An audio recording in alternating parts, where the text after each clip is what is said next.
Hello, नमस्कार मंडळी. Gossip गर्लच्या आजच्या नवीन पॉडकास्टमध्ये पुन्हा एकदा तुम्हा सर्वांचं खूप खूप आणि मनापासून स्वागत आहे. तर आजचं पॉडकास्ट असणार आहे पक्या पकावर. बरेच दिवसापासून प्रत्येक पॉडकास्टच्या खाली येत होतं की पक्या पकावर कर. सो म्हटलं आज करूया पक्या पकावर आणि थोडं मला त्याच्याबद्दल बोलायचं पण होतं. सो म्हटलं आज फॉर अ चेंज पक्या पकावला जरा आपण डोस देऊया. त्याला थोडं डोस देण्याची गरज आहे. म्हणजे इतका पकाव आणि इतका मोनोटनस कंटेंट असलेला माणूस मी फर्स्ट टाईमच बघितला. इतकं similar content, always cribbing about child, always praising his wife आणि नेहमी त्या आईला बोलवायचं आणि मग त्या आई आणि सुनेचे रील बनवायचे. आणि मला असं कुठेतरी वाटतं की हे सगळं त्याला त्याच्या आईकडनंच मिळालं आहे. त्याची आई पण एकदम फेक आहे, अगदी त्याच्यासारखीच. फक्त नुसतं आपलं त्या सुनेबरोबर टाईमपास करायचा, इकडे गोडी लाडी गोडी लावायची आणि नको त्या गोष्टी, म्हणजे जे ती अजिबातच नाही आहे ते ती फक्त इकडे येऊन पोर्ट्रे करते, तसं असल्याचा आव आणते किंवा ह्या सुनेसाठी वेगळी आणि त्या सुनेसाठी वेगळी आहे. तर मला त्या काकूंना फक्त एकच प्रश्न विचारायचा आहे की खरंच तुम्ही अशाच आहात का? तिथे जेव्हा तुम्ही स्वतःच्या नवऱ्याला सोडून येता तेव्हा त्या सुनेवर एक जबाबदारी ठेवूनच येता. तिला का नाही कम्प्लिटली तुम्ही थोडा आराम करू देत? का नाही तिला फक्त तिच्याच एक चौकोनी कुटुंबाबरोबर टाईम स्पेंड करायला देत? किंवा का नाही तिला असं ट्रीटमेंट देत जी तुम्ही इथे या चिवला देता, या चिवचिवाटला, जी काहीही करत नाही. असं पण ती काही कामधंदा करत नाही, फक्त ऑफिसला जाते, पैसे कमवून आणते, घरातलं एका कामाला हात नाही लावत. ठीक आहे, मी त्याच्याही अगेन्स्ट नाही आहे की बाबा तुम्ही घरातलं काम केलंच पाहिजे वगैरे. I am not saying that. But जी गोष्ट ती करतच नाही, ज्या गोष्टीला तिने आउटसोर्स केलं आहे, I know she is capable of doing that, like outsourcing people, आणि त्यासाठी ती मेहनत करते आणि का नाही तिने करावं, ब्ला ब्ला. ह्या सगळ्या गोष्टी तर अजिबातच माझं त्याच्याबद्दल दुमत नाहीच आहे. कराव्यात.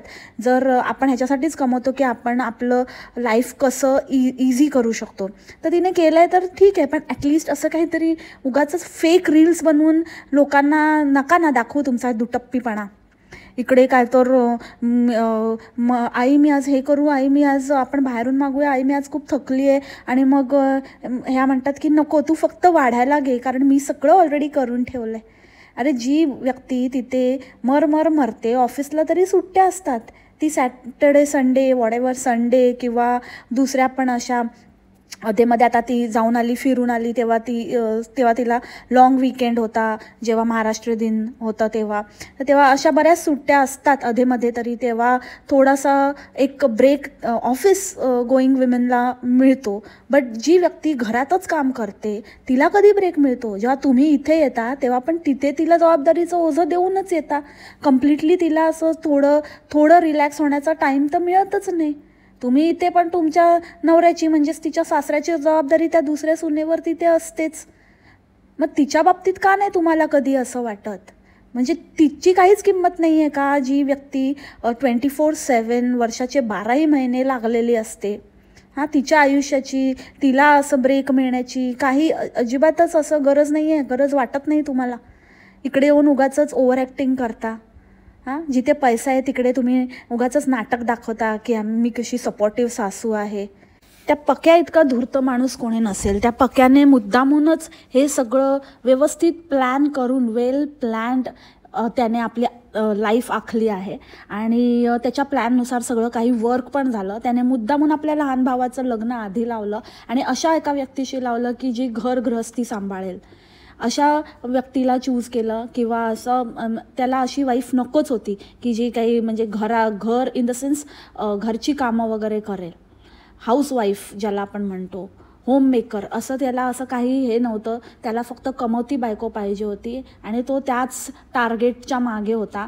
बाय द टाईम हे स्थळ आलं, भावाचं करून टाकलं, आटपलं, म्हणजे आईबाबांची जबाबदारी त्या सुनेवर पडली. तिचं आईबाबांना सांभाळण्याचं काम तिच्या मागे लागलं आणि मग त्याला भेटली ही चिव. जसं तो ज्या टार्गेटच्या शोधात होता ते टार्गेटवर बरोबर त्याचा निशाणा लागला आणि ही चिव पडली ह्याच्या पल्ले आणि मग ह्याचं सगळं लाईफ सॉर्ट झालं, ह्याला काही करण्याची गरजच नाही आहे. आता फक्त तिला चढवत राहायचं, तिला लाडीगोडी लावत राहायची, जेणेकरून म्हणजे ती व्यवस्थित, कारण हा माणूस काय काम धंदा असं मला अजिबातच वाटत नाही. हा तर म्हणजे गिव्हन अ चान्स हा स्टे ॲट होम डॅड होईल आणि घरी सांभाळत बसेल मुलीला, क्रिप करेल, उगाचच नाटक करेल. ते तर तो आताही करतो. सांभाळायचं पण आहे त्याला, घरून काहीतरी काम करतो म्हणे, पण काय काम करतो काय माहिती. 1-2 रीलमध्ये याला बघितलं, येस येस नो नोच्या पुढे याला काही येत नाही. इवन जे पॉडकास्ट वगैरे घेतो त्याच्यात पण त्या चिऊच्या भावाला पुढे करतो. ते चिऊ आणि तिचा भाऊ, ते त्या दोघांचं स्पष्ट दिसतं की हां ते त्यांच्याकडे काहीतरी नॉलेज आहे, ते काहीतरी बोलू शकतात किंवा त्यांच्याकडे एक्सपिरियन्स आहे त्या फील्डबद्दल. ते काहीतरी असं व्यवस्थित तुम्हाला माहिती देऊ शकतात, इन्फॉर्मेटिव्ह व्हिडिओ बनवू शकतात.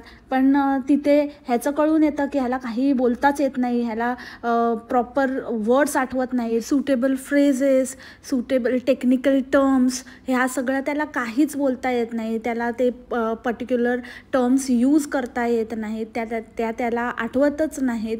ते त्याच्या रोजच्या वापरातल्या नसाव्यात बहुतेक. हे असं फक्त ॲमॅच्युअर पर्सनचंच होतं, जो नवशिका आपण ज्याला म्हणतो, की ज्याला फार काही त्यातलं ज्ञान नाही आहे किंवा फार एक्सपिरियन्स नाही आहे, नवीनच शिकतो आहे, ॲमॅच्युअर पर्सन, अशा पर्सनचंच असा प्रॉब्लेम होतो. सो येस, हा एकदमच वेला माणूस आहे आणि नुसतं आपलं घरकोंबड्यासारखं काहीतरी करायचं आणि घरात थोडं फॅमिलीला वगैरे इन्वॉल्व करायचं आणि त्यांना काहीतरी दाखवत बसायचं. त्यांच्यावरती काहीतरी ते आले की तेवढ्यापुरते व्हिडिओज बनवायचे आणि उगाचच नाचत बसायचं कुठल्या इव्हेंट्सला जाऊन. हेच फक्त ह्याला जमतं. आणि टॉप ऑफ दॅट हा फक्त आणि फक्त कंप्लेंट्स करू शकतो. हा माणूस कधीच सुखी नसतो किंवा कधीच कंटेंट नसतो.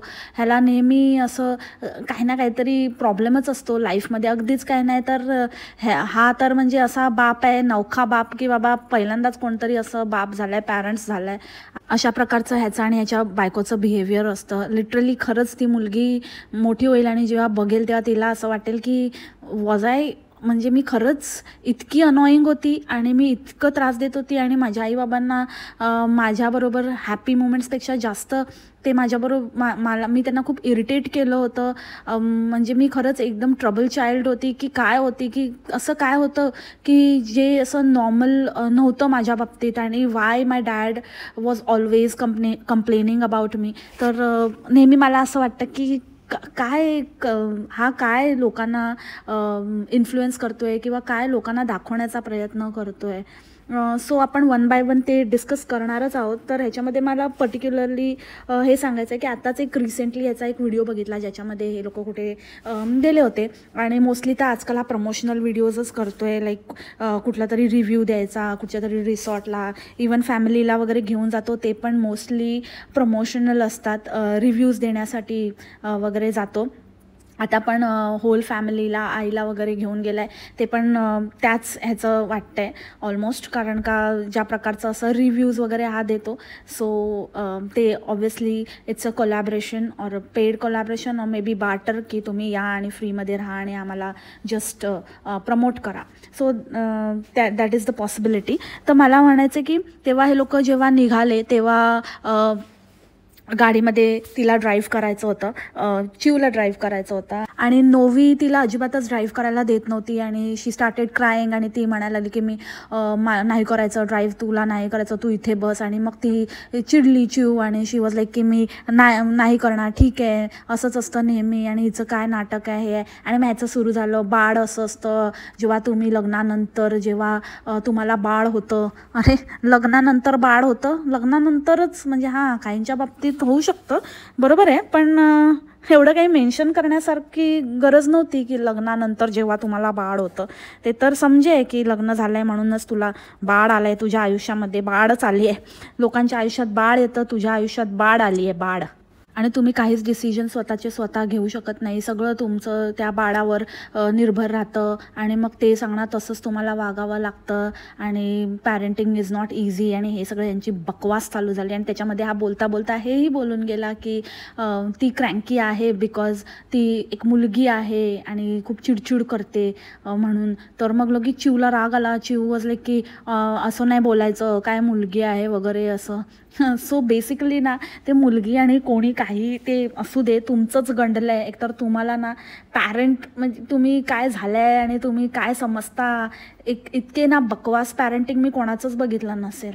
आय अंडरस्टँड की प्रत्येकाचं पॅरेंटिंग स्टाईल डिफरंट असतं, पण मग असं असेल तर मग कोणीच कोणाला टिप्स देऊ नयेत ना. अशा लोकांनी तर देऊच नयेत, जे स्वतःच काहीतरी फिजिट करतायत किंवा स्वतःच फिगर आउट करतायत की आपल्या मुलाला कसं रेज करायचं. एक्सपिरियन्स्ड पॅरेंट्ससारखं काहीतरी तुम्ही लोकांना उगाचच काहीतरी सांगायला जाऊ नका. बेसिकली हे असे हे टँट्रम्स असतात मुलांचे आणि ते वेळीच ठेचले गेले पाहिजेत. एकदा त्यांना सवय झाली की ते आज ती ह्या गोष्टीला नाही म्हणते, उद्या आणि कुठल्या तरी गोष्टीला नाही म्हणेल. उद्या ती तुम्हाला बाजूबाजूला बसायला नाही बोलेल, एकमेकांशी बोलायला नाही बोलेल. अशी पण मुलं मी बघितलेत की आई वडील एकमेकांशी बोलायला लागले की ते रडू लागतात किंवा त्यांना आवडत नाही. त्यांनी आई बाबांनी एकमेकांच्या बाजूला बसलेलं त्यांना आवडत नाही.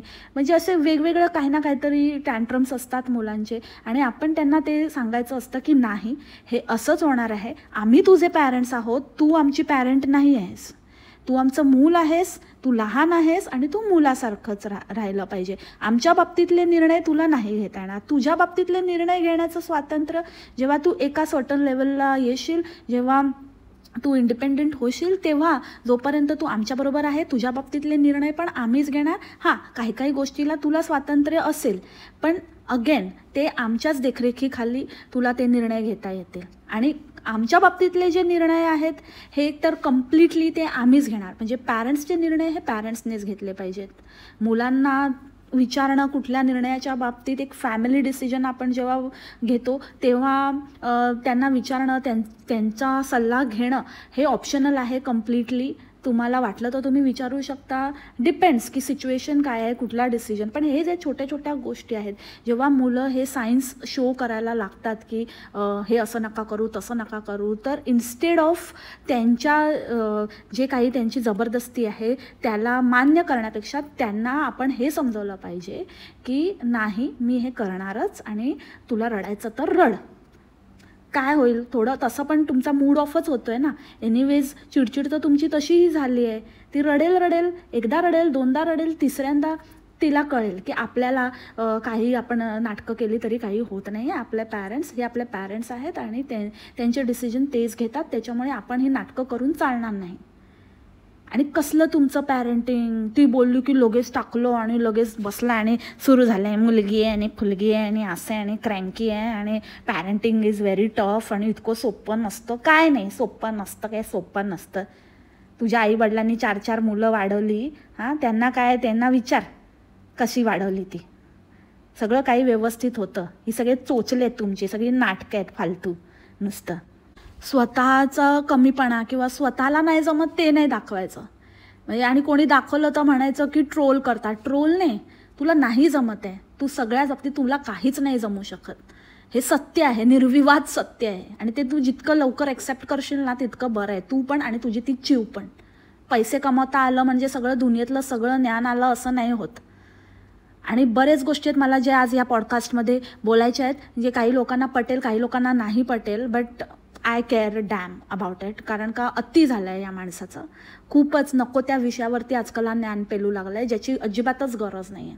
आणि दुसऱ्यांना इन्स्टिगेट तू करू नकोस. दुसऱ्यांना करायचं तर ते करतील, तू स्वतः मुळात त्या विषयांवरती जे काही तू ज्ञान पाझळलेस ना, ते मी येते पुढे पॉईंट टू पॉईंट, त्या विषयांवरती तुझ्याकडनं पण एक्सपेक्टेड नाही आहे. तू पण नाही बोललास ना तर बरं होईल.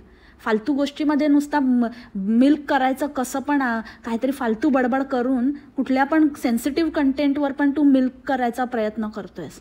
तर ह्याच्यामध्येच एक शब्द मी ऐकला की चिपड आलंय, असं ती मुलगी म्हणाली आणि ती रडायला लागली की मला चिपड आलंय. आणि हे पॅरेंट्स हसत होते. आणि ह्याच्यामध्ये बऱ्याच कॉमेंट होत्या की तिने कुठेतरी तो शब्द शिकला असेल, स्कूलमध्ये शिकली असेल.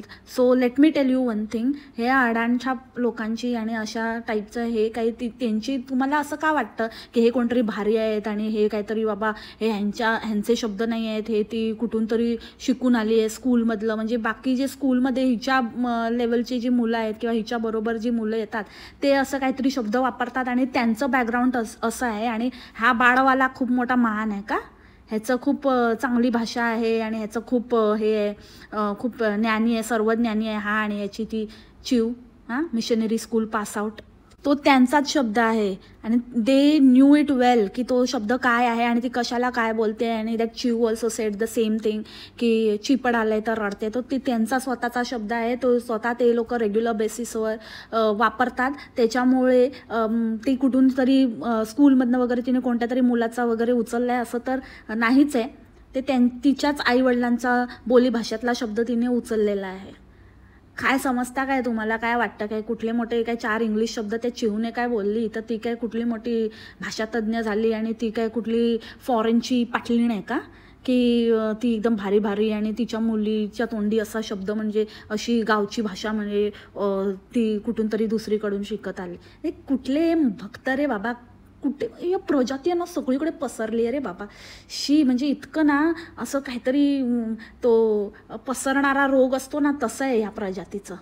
सगळीकडे नुसते पसरलेले आहेत, जिथे बघावं तिथे घाण करत असतात. आणि काय समजतात त्या ताई दादांना तर काय माहिती, अनपड आहेत म्हणून बरे.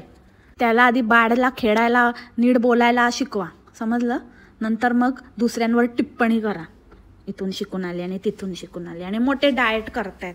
काय तर त्या व्हिडिओमध्ये मुद्दामून मेन्शन करते की आम्ही ना इकडे आम्ही सलाड पण खातोय, म्हणजे आम्ही थोडंसं हे केलं, चीट केलं. आमची डॉक्टर डायटिशियन ती आमच्यावर आज थोडी चिडेल, पण आम्ही बॅलन्स करतोय, हे बॅलन्स करतोय. आणि काय तर सलाड खातोय म्हणून बॅलन्स होतं आहे. आणि मग 2 दिवस 4 दिवस सतत काय ना काहीतरी खाताय, जंक खाताय. नुसतं misal, ice cream, milkshake, juice, pizza and what not, सगळं काही नुसतं तुटून पडले आहेत. हां, रिव्ह्यूच्या नावाखाली खातायत. ते बचण्याचाच भाग आहे 2.0 हे लोक. तर तेव्हा कुठे गेलं, एक दिवस काय सलाड काय खाल्लं तर, आणि सगळीकडचं कंटेंट हा ढापत असतो. म्हणजे ह्याचं ढापायचं, त्याचं ढापायचं, सगळं ती जसा हाला आपण म्हणतो ना बोंबलीचं ढापते, इकडचं तिकडचं ढापते, तसं हा पण इकडच्या कुठल्या व्लॉगर्सचं कंटेंट ढापतो. मेनली तर त्या ढबी बचना ह्यांचं बघतो आणि तो योमचं बघतो आणि त्या मुलीसारखं तसं करायला बघतो, मैनासारखं आपल्या मुलीला, आणि त्यांचं कंटेंट टाकतो. आणि आता ह्याने नवीन एक बकरा पकडला आहे, जो म्हणजे आहे आपल्या मावसाडला शाउटआउट देणारा. तुम्हाला तर माहितीच असेल, मोठा म्हणजे त्यांचं व्याप मोठा आहे आणि ते एक पॉलिटिशियन आहेत, त्यांच्या खानदानातनं येतात. तर तो जो ती जी व्यक्ती आहे आता फॉरेन ट्रिपला, जे इटलीची ट्रिप चालू आहे, तर त्यांचं कंटेंट आता हा ढापायला लागला आहे. आणि ह्याला 1-2दा मी त्याच्या व्हिडिओमध्ये वगैरे पण असं मागे लागोटेपणा करताना बघितलं आहे. तो तर ह्याला भाव पण देत नाही, त्याला तर माहिती पण नसेल हा कोण आहे पक्काव. हा आपला जातो आपला तिकडे नाचायला, जिथे पण मिळेल तिकडे जातो आपला नाचायला. आता परवा पण गेलेला नाही का, आणि तिकडे जाऊन ज्यांचे मिलियन सबस्क्रायबर आहेत तिकडे त्यांची जाऊन लाल करत होता, उगाचच त्यांच्या पुढे मागे करत होता.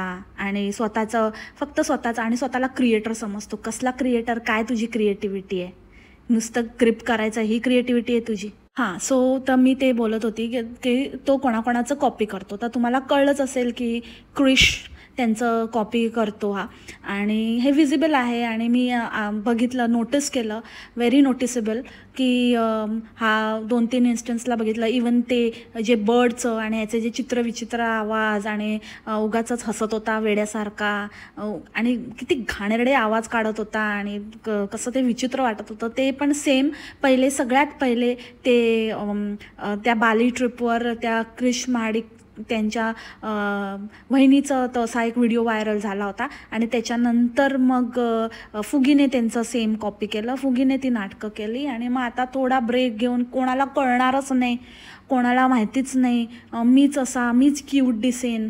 म्हणजे बायको राहिली बाजूला, ती तर म्हणजे काही केलं क्यूट नाही दिसत, क्यूट आहे ती, पण मी तरी क्यूट दिसू शकतो का म्हणून ह्याने ते अटेम्प्ट केलं.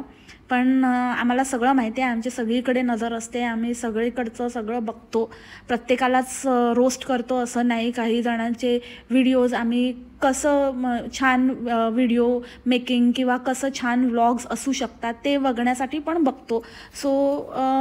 आम्हाला माहिती आहे, तू 2 वर्षांनी पण केलं असताना तरी पकडलं असतं. तर त्याच्यामुळे इकडचं तिकडचं ढापाढापी बंद कर. मोठा स्वतःला क्रिएटर समजतो ना, तुझी स्वतःची क्रिएटिव्हिटी दाखव. आता येतील इकडे फालतू भक्त, तुझी क्रिएटिव्हिटी काय आहे? तर भाई, माझा हाच कंटेंट आहे की दुसऱ्यांच्या कंटेंटवरती रिॲक्शन देणं, दुसऱ्यांच्या व्लॉग्सवरती रिॲक्शन देणं. तर हीच माझी क्रिएटिव्हिटी आहे. तर मला ते शहाणपणा शिकवायला तर तुम्ही येऊच नका. आणि नंतर दुसरं पण ह्याने त्याचं हे ढापलं की तो नेहमी असा विचारतो की one thing you want from this trip and one thing you don't want to happen in this trip. तर अशा दोन नेहमी तो आपल्या फॅमिली मेंबर्सना विचारतो की ह्या ट्रिपमधून तुम्हाला काय पाहिजे आणि काय नको आहे. तर ते ह्याने पण ह्या वेळेला ह्या वर्षी तुम्हाला काय पाहिजे आहे लाईफकडनं आणि काय नको. तू किती ट्विस्ट टर्न आणि काहीतरी थोडंफार इकडे तिकडे केलं ना तरी तू ढापूचंद आहे, ढापूचंद होतास आणि ढापूचंद राहणार आहेस, आणि फ्लॉप आहेस, फ्लॉप होतास आणि फ्लॉपच राहणार आहेस. चुब्बस पक्क्या पक्काव. ॲटलिस्ट ज्या गोष्टीचं आपण प्रमोशन करतो किंवा ज्या गोष्टी आपण यूज करतो आपल्या कंटेंटसाठी, तर त्या गोष्टींचं तरी प्रोनाऊन्सिएशन नीट करायला शिक रे पक्क्या. हां, मिसाळचं प्रमोशन करायला गेला. मिसळ असतं ते, मिसळ. कोण बोलवतं रे याला, कोण? हां, मिसळवाले. आणि काय सारखं सारखं त्या बाळाला घेऊन क्रिप करतो, ते बाळ पण बोलता येत नाही, बाळ. म्हणून मी म्हटलं, स्टार्टिंगलाच म्हटलं याच्या आयुष्यात बाळ आलाय, बाळ. तो आता मी वळते एका सेन्सिटिव्ह पार्टकडे, जे मला खरंच बोलण्याचं म्हणजे पर्सनली असं काही रेफरन्स नसताना किंवा काही जर मला गरज नसती तर मला अजिबातच आवडलं नसतं बोलायला, ज्याच्याबद्दल मी कधी बोललीही नाही आहे इन डिटेल, कारण मी स्वतःला त्या लायकीची समजत नाही. तर त्याच्याबद्दल बोलण्याचा हक्क मला नाही असं मला वाटतं, म्हणून मी बोलत नव्हती इतके दिवस. पण बचनेनंतर ह्याचं बघितलं, ह्याची नाटकं बघितली आणि परत मला आज त्या विषयावरती बोलावं लागतं आहे. फक्त ह्याच्या अनुषंगाने बोलणार आहे मी. बाकी मला काही असं काही त्याच्यावर मी अजूनही स्वतःला तेवढं असं समजत नाही की मी त्याच्यावर भाष्य करू शकते. So just take it lightly, आणि जे मला वाटतं आहे तितकंच मी सांगते. ह्या पक्क्याने जे वक्तव्य केलं त्या बाबतीत मला काय वाटतंय तितकंच मी सांगते. सो ह्याची स्वतःची मजा चालू असताना, इकडे तिकडे प्रमोशन चालू असताना, पार्ट्या चालू असताना आणि फॅमिलीबरोबर आउटिंग चालू असताना ह्याने एक टॉपिक मिस आऊट नाही केला, जो की आहे आपला पहलगामचा सेन्सिटिव्ह टॉपिक. आणि त्याच्यामध्ये ह्याने आपलं ज्ञान पाजळून, नको तिथे आपली अक्कल पाजळून, गरज नसताना बोलून, कुठल्याही कंटेंटवर एक म्हणजे मला कशातनंच माझं काही होत नाही आहे, मी सगळं ट्राय करून बघितलं, तर मी हा पॉईंट तरी का सोडू, म्हणून ह्याने हा धरला आणि ह्याच्यावरती आपलं अक्कल पाजळली. याची काहीच गरज नव्हती. एकदा नाही, दोनदा नाही, म्हणजे एक व्हिडिओ ट्रिपचा टाकतोय तर एक व्हिडिओ हा टाकतोय, परत एक व्हिडिओ ट्रिपचा टाकतोय तर एक व्हिडिओ हा टाकतोय, एक फन व्हिडिओ तर एक असा काहीतरी सेन्सिटिव्ह टॉपिक उचलतोय, आणि उगाचच काहीही इररिलेव्हंट मूर्खासारखं बडबडतोय हा माणूस. अरे तुझी लायकी आहे का? हां, काय बडबडतो तू? काय तर म्हणे की we don't want peace, we want pieces, we want them in pieces. अरे काय म्हणतोस तू? काय बोलू मला ह्या स्टेटमेंटवर आहे ना, मला काही कळतच नव्हतं. अरे तुम्हाला माहिती आहे का की युद्धाचे परिणाम काय असतात, आणि असं जर एकमेकांना आपण मारत राहिलो, जे झालं ते अत्यंत चुकीचंच झालं. पण म्हणून हे असं वक्तव्य करणं शोभतं का तुला? आणि वी वॉन्ट नाही, I want this, I want, म्हणजे तुम्ही हुक बाय क्रूक 56 इंची छाती दाखवून द्या आणि तुम्ही जा आणि तुम्ही हे करा ते करा, मला पाहिजे, I want them in pieces. अरे तू कोण आहेस रे? हां, शिव्या येतात माझ्या तोंडात खरंच. म्हणजे काय तू काय कोणाला मोठा कामाला लावणारा? एवढं तुझी आहे ना, तुझी 56 नाही, तू 56 नाही, छग्गनची तुझी छाती घेऊन जा. स्वतःच्या एवढा डांगीत दम आहे ना, तू जा आणि कर काय करायचं ते. दुसऱ्यांना बोलणं खूप सोपं असतं. एका बाजूला बोलायचं की हां आपली आर्मी, आपल्या ह्याच्यामध्ये त्यांनी कसं हे केलं, त्यांच्यासाठी प्रे करा, आणि त्यांचं किती लाईफ, त्यांच्या फॅमिलीला किती स्ट्रेस. हां, तू तुझ्या बाळाने इतका त्रस्त झाला आहे, तू काय लोकांना सांगतो? हां, तू कुशीत घेऊन बस ते बाळ, त्या बाळाला सांभाळ तू, समजलं? मोठ्या मोठ्या गोष्टींवर भाष्य नको करूस. जेवढी लायकी आहे ना तेवढ्याच लायकीत राहा. नाचतोस ना ते नाच. हां, तेच काम शोभतं तुला, नाच्या कुठचा. आणि नेक्स्ट व्हिडिओमध्ये काय मी बोललो, मी इथे व्हिडिओ केला लगेच आणि लगेच आपल्या ॲक्शन घेतली, म्हणजे तुझ्या सांगण्यावरून घेतली असं वाटतं तुला? हां, त्यांना काय अक्कल नाही, त्यांनी काय ठरवलंच नव्हतं, ते काही करणारच नव्हते. तू बोलला आणि बापरे तू किती महान काम केलं बोलून, मोठा ना तू, एकदम व्हायरल झाला. 3-4 हजार व्ह्यूज काय मिळाले त्या रीलला, तर स्वतःला मोठा शहाणा समजायला लागला. अरे तुझी लायकीच ती आहे. तू कुठल्याही विषयावर बोललास ना तरी लोक ना बघत पण नाहीत तुझ्याकडे. तर तोंड बघूनच त्यांना कळून जातं की बाबा हा काय बोलला असेल, हा तर तिकडे बोलणं कमी तोंडातनंच बोलली असते आता. त्याच्यामुळे तुझ्याकडे कोण बघत पण नाही. तर तू या भ्रमात राहू नको की तू बोलला आणि खूप मोठं हे झालं आणि तुझ्या ह्याच्याने इन्फ्लुएन्स झालं आणि तुझा खारीचा वाटा आहे. तुझा खारीचा काय चिचुंदरीचा पण वाटा नाही आहे, समजला का? आणि काय की choose your heroes wisely, choose your influencer wisely. कोणीच का नाही बोलत आहे. अरे तुझ्यासारखं गटार ओकण्यापेक्षा ना काही न बोललेलं ऑलवेज बेटर आहे. जर आपण काही नाही करू शकत ना तर आपण काही न करता चूप बसून थोडी तरी हेल्प करू शकतो. इन्स्टेड ऑफ उगाचंच हेट पसरवणं, उगाचंच मिसगाईड करणं लोकांना आणि अशांतीचं वातावरण पसरवणं. जर रिपोर्ट झाला ना जो वाट लागेल वाट, समजलं का? काही लोकांना मेल आले आहेत की शांतता ठेवा, जास्त उगाचंच काहीतरी अशांती पसरेल अशा गोष्टी करू नका. तुम्हाला काय माहिती आहे रे किती मोठ्या लेवलवरती ह्या सगळ्या गोष्टी घडत असतात, किती काय हे असतात, प्रोटोकॉल्स असतात, काय डायरेक्टिव्स असतात, आपल्याला ते फॉलो करायला लागतात. मी मान्य करते की जे बाहेरच्या देशात वगैरे घडलं तर ते बोलले लोक आणि आपल्या ह्याच्याबद्दल नाही बोलले. पण ह्या गोष्टी खूप डीप आहेत, काहीतरी असेल त्याच्या मागचं कारण. आणि मला तर वाटतं बरंच आहे नाही बोलले, काही गरज नाही आहे. कोणी नुसतं टिप्पणी केल्याने, नुसतं बोलण्याने काय फरक पडतोय? कशाला बोलायला पाहिजे? उलट अशी कामं, असे जे मिशन्स असतात ते जितके शांततेत, जितकं कॉन्ट्रोवर्सी न होता किंवा जितकं जे प्लॅनिंग आहे ते बाहेर न येता सिक्रेटली होतील तितकं जास्त बरं आहे. सपोर्ट दाखवा तुम्ही, एक लाईन पण पुरेशी आहे सपोर्ट दाखवायला. तुम्ही एक ट्विट किंवा एखादं असं छोटंसं काहीतरी तुम्ही हॅशटॅग वगैरे क्रिएट करून तुम्ही तुमचा सपोर्ट डेफिनेटली दाखवू शकता. पण जास्तीची मचमच न केलेलीच बरी असं मला तरी वाटतं.